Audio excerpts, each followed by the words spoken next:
想買深圳住宅朋友仔，今日睇過嚟啦。今日嚟到深圳嘅前海咧，睇到零首付啊，細面積兩房住宅啊。咁睇翻交通方面啦，咁對面咧就係我哋流塘地鐵站啊，700米嘅距離咧就可以去到噶啦，30分鐘就到翻我哋深圳灣口岸，直達香港啊。咁仲有2條地鐵線咧喺依家在建嘅，咁對面嘅話就係噶啦。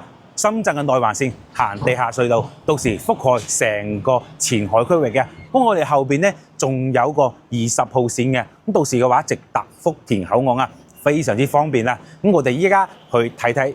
OK， 嚟到我哋項目啦，咁我哋項目身後咧1.9萬平方米嘅商業體咧係自帶嘅，依家招緊商啊，咁到時嘅話收樓嘅話咧就可以開業噶啦。咁我哋項目本身咧有4棟樓組成嘅，2棟住宅、1棟公寓、1棟寫字樓啊，咁其他嘅話咧已經係租滿晒同埋住滿晒人噶啦。咁依家在售嘅話咧仲係我哋最後一層嘅住宅單位啊，咁依家係細面積嘅，咁周邊嘅話有3個3甲醫院啊，隔離100米咧寶安中心醫院啊，到時講個街坊嘅話直接可以簽約家庭醫生啊。非常之方便啊！咁周邊嘅話咧，4個商圈係覆蓋住嘅，天虹廣場、一方城啊、萬達廣場啊，同埋我哋隔離嘅廣城匯啊。依家嘅話咧，衣食住行全部都齊噶啦，我哋一齊上去夜晚間睇睇。好，嚟到我哋示範單位啦，43平方咧可以做到2房啊！咁成個深圳咧係揾唔到同類型嘅產品啊！咁見到成間屋嘅所有嘢咧都係我哋嘅交樓標準啊！包括我哋睇翻廁所啊，日後都係配翻個智能馬桶啊！成間屋咧3號隔離空調咧都係送俾你噶。